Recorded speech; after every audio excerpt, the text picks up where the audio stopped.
le monde de la restauration évolue. Et là, je vais accueillir Sébastien Combi, qui va nous faire une présentation dans cet esprit. Oui, bonjour tout le monde. Pour présenter rapidement, je suis Sébastien Combi, je suis le directeur de la société Hackfree. Hackfree, on est fabricant français, on est surtout spécialiste du refroidissement rapide et de la surgélation. Alors plutôt que de faire une présentation de l'entreprise, des produits, etc., j'ai souhaité faire un focus sur deux évolutions dans ce domaine de la restauration, un petit peu aux antipodes. D'un côté, la restauration commerciale, qui a beaucoup évolué en raison du Covid, et de l'autre côté, la restauration collective, qui est appelée à évoluer, elle, en raison de l'apparition de la loi Egalim et des modifications qu'elle va imposer, notamment s'agissant de l'élimination du plastique, et donc le renoncement aux barquettes individuelles. Voilà. Donc les deux thèmes, c'est la restauration traditionnelle post-Covid. Bon, on l'a compris, il y a une progression de l'offre en repas livrés et emportés. Ça a appelé une réflexion. Alors cette réflexion, elle s'est nourrie notamment à l'occasion du webinaire sur les dark kitchens, des questions qui ont été posées, puis des réponses qui nous ont été apportées, qui m'ont semblé assez insuffisantes, notamment sur l'aspect de la sécurité alimentaire. Alors la sécurité alimentaire, ça rejoint notre métier, puisque le refroidissement rapide, c'est une des étapes de cette sécurité alimentaire. Donc j'aborderai rapidement la notion de risques bactériaux et la réponse derrière ça à travers le refroidissement rapide qui apporte une sécurité. Le deuxième point, j'en ai parlé, la restauration collective, la loi Egalim, l'évolution des modes de conditionnement et la question que ça doit poser au niveau des performances des machines de refroidissement rapide. Bon, inutile de les présenter, on en a beaucoup parlé, l'offre elle a évolué, les restaurants étaient fermés, il a fallu, les cuisiniers ont dû trouver des solutions pour continuer de faire leur métier, de fournir des repas. Alors soit emportés, soit livrés, on a vu arriver des food trucks, on a vu arriver des dark kitchen, alors maintenant il faut dire ghost kitchen, des marketplaces, on a vu aussi, c'est un petit peu différent, mais le fait maison qui monte en puissance. Bon, le fait maison, ça veut dire préparer dans le restaurant, et pour un certain nombre de plats, ça veut dire préparer à l'avance. Alors, j'ai pris cet exemple-là parce qu'on est tous clients. Je pense qu'on a tous essayé, à un moment donné, de commander des plats sur Deliveroo ou sur Uber Eats.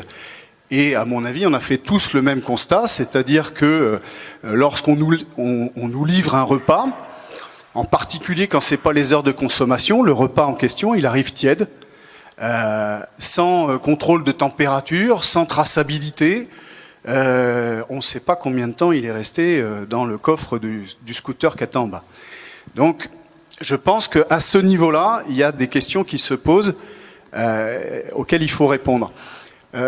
Lors du webinaire, on a posé la question à un acteur majeur des dark kitchen concernant ce fameux refroidissement rapide. Et la réponse qui a été posée, qui a été donnée, ça a été de dire moi, une fois que le repas est posé, j'ai terminé mon métier. Je suis pas sûr. Parce que, concrètement, si le sujet du refroidissement rapide n'est pas traité, si on ne tient pas compte des températures, on va le voir dans le slide suivant, très concrètement, il y a un risque de multiplication bactérienne dans le produit. Tous ceux qui traitent le sujet de la restauration collective connaissent ça par cœur. Et s'il y a une multiplication bactérienne dans le produit, il y a risque d'intoxication alimentaire.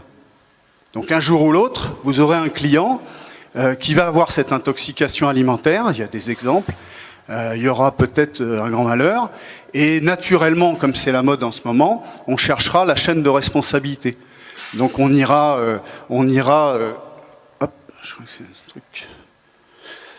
chercher soit la responsabilité du restaurateur, qui ne pourra rien justifier, soit la responsabilité du livreur qui ne pourra rien justifier non plus, et puis on ira chercher certainement la plateforme qui, elle, pourra payer parce qu'elle a beaucoup d'argent. Voilà. En ce qui concerne le refroidissement rapide, pour ceux qui ne le savent pas, c'est très simple. On considère une zone de danger entre 63 degrés et 10 degrés. Alors récemment, c'est plutôt 65 degrés d'ailleurs. Dans cette zone de température, un plat qui n'est pas refroidi rapidement risque de voir les bactéries qu'il contient se multiplier. Et donc c'est ce risque de multiplication qui va entraîner un risque d'intoxication alimentaire.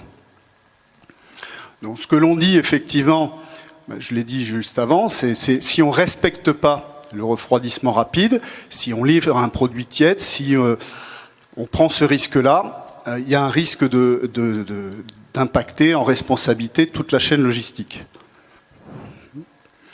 Donc sur ce sujet-là toujours, ce qu'on dit, c'est que les nouvelles tendances, c'est formidable, mais elles ne doivent pas négliger la sécurité alimentaire du consommateur. Et les bonnes pratiques que l'on impose par ailleurs aux traiteurs et à la restauration collective, on doit aussi en tenir compte sur ces nouvelles formes de restauration. Quand on parle de nouvelles formes de restauration, il y a les dark kitchens, et puis bientôt on aura des appartements qui feront des plats cuisinés. Donc à un moment, il faut intervenir pour mettre de l'ordre dans cette préparation-là. Voilà, ça c'est un petit schéma pour expliquer le principe du refroidissement rapide, pour ceux qui ne le connaîtraient pas. Donc la cuisson, derrière le conditionnement, derrière le refroidissement rapide, et derrière le stockage à froid. Alors bien sûr, qui dit stockage à froid dit transport à froid. Donc c'est aussi un sujet qu'on aborde, puisqu'il est possible aujourd'hui de livrer dans des caisses isothermes et de garnir ces caisses isothermes de packs eutectiques, de packs de froid, hein, le pack qu'on met tous dans sa glacière quand on a fait un pique-nique. Et donc ces packs de froid, à condition de les avoir préalablement surgelés, ils vont permettre de maintenir la température dans le coffre. Donc voilà pour le sujet de la petite restauration. Ça a fait l'objet, et j'en profite pour remercier Marc et RFE, d'une présentation qu'on a fait à l'usine, en présence de Rational, en présence de Microlite, qui est notre partenaire également sur la traçabilité, et d'un autre acteur qui s'appelle IPAC Hygiène, qui est assez présent dans le secteur de la petite restauration pour la partie traçabilité et contrôle. Et on a présenté sur ce sujet-là un ensemble cook and chill. Donc je sais que Olivier Deloison va intervenir pour la partie rationale. Et cet ensemble, c'est un ensemble cellules et fours connectés qui va permettre là aussi d'amener au restaurateur une traçabilité et de justifier de la préparation qu'il aura réalisée. Alors maintenant, deuxième sujet, je vais essayer de faire vite. La restauration collective et l'impact de la loi Egalim, je l'ai dit tout à l'heure, c'est la fin programmée des barquettes plastiques. Ça veut dire très concrètement la modification du type de contenant. Et on le voit, enfin pareil pour ceux qui travaillent dans la restauration collective, le recours à deux types de conditionnement, la barquette végétale, la fameuse barquette de cellulose, ou le bac gastro. Donc la barquette de cellulose, on a fait une étude très précise de descente en température avec des tests dans notre labo, et on a démontré qu'il y avait plus 25% de temps de refroidissement qui sont liés au côté isolant du contenant. Donc ça, il faut aujourd'hui en tenir compte dans le dimensionnement en amont des équipements. C'est indispensable parce que sinon, il va y avoir un goulet d'étranglement et une cellule un équipement qui pouvait produire 1000 repas jour, demain il en produira peut-être 800 ou 750. Donc ça illustre le travail qui peut être fait en amont entre le fabricant, le bureau d'études, l'installateur aussi, pour tenir compte de toutes ces problématiques. Deuxième exemple, le bac gastro. Il y a beaucoup de collectivités qui retournent au bac gastro. On a à ce moment-là du bac gastro, c'est un refroidissement en vrac, des masses qui sont plus importantes que la barquette GN1 tiers classique, et par conséquent l'augmentation du temps de refroidissement. Même logique, il faut le prendre en compte dans le dimensionnement du matériel. Donc techniquement, je ne vais pas m'appesantir sur la technologie ACFRI en particulier, mais techniquement, ça veut dire que pour refroidir ces conditionnements plus pénalisants, il faut travailler avec un refroidissement rapide à très basse température, sinon on ne passe pas dans les temps. Il faut travailler sur le sujet de la ventilation, parce que refroidir rapidement, c'est faire du froid et faire du vent. Donc il faut travailler ce sujet-là pour être capable de compenser ce conditionnement qui est plus pénalisant. Travailler à basse température, ça veut dire nécessairement traiter le sujet des sols, parce qu'on ne mettra pas une cellule à chariot sur un sol standard, avec, ou sans sol, comme je le vois parfois, avec un travail à moins 25. Ça veut dire qu'à très court terme, vous allez avoir un sol d'origine qui va exploser. Donc voilà, un exemple type des sujets qui doivent être pris en compte en amont, parce qu'une fois que la cellule est installée, s'il faut mettre un sol isolé dessous, c'est compliqué. Voilà. Et puis derrière, bien sûr, la logique de mettre en place de la connectivité, de la traçabilité, pour pouvoir garantir les performances. Voilà, j'ai fait assez simple pour illustrer deux sujets. Il y en a d'autres. Hein. Il y a les fluides frigorifiques dans le sujet des cellules. Il y a l'évolution des groupes. Il y a 1000 sujets sur le sujet du refroidissement rapide. J'ai pris ces deux exemples-là pour dire qu'on a besoin de travailler en équipe, on a besoin de travailler ensemble pour éviter les problèmes futurs. Voilà. Bonne soirée.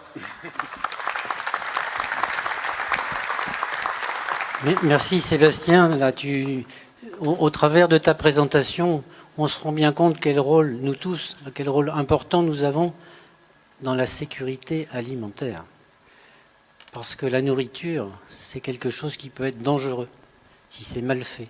Et c'est vrai qu'aujourd'hui, toutes ces évolutions de restauration, elles sont très intéressantes dans leur originalité, mais je pense que peut-être parfois elles prennent des raccourcis, mais sans le savoir. Et peut-être là, c'est ce que je disais d'ailleurs lors de notre webinaire Dark Kitchen, je disais à ces créateurs de nouvelles restaurations que très raisonnablement dans les mois à venir, on allait à devoir se rencontrer. Parce que, encore une fois, là, il va falloir partager nos connaissances. Je pense qu'ils se mettent en risque. Pour l'instant, personne n'en parle, même pas les instances de notre pays sur l'hygiène alimentaire que RFE a contacté. 2 fois. 2 fois, ils ont botté en touche. Et ça ne m'étonne pas. Parce que ce qui se passe là, quand le chef de cuisine, il dit « Oui, mais moi, quand j'ai préparé, hein, je le mets, mon plat, sur le pas, c'est comme dans mon restaurant, après, ça part en salle. » Oui, sauf que là, la salle, on n'en voit pas le bout. Et ça ne peut pas se passer comme ça. Ils n'ont pas conscience de ça. Et bien évidemment, nos services, anciennement services vétérinaires, mais qui existent toujours, ils le savent. Sauf que comme ils s'appuient sur des réglementations là, il y a un vide. Donc je suis convaincu que dans les mois à venir, les bureaux d'études vont devoir être de bons conseils auprès de ces restaurateurs pour pas qu'ils continuent à se mettre en péril. Donc merci de cette intervention qui me permet de rebondir un tout petit peu sur ce sujet. Alors,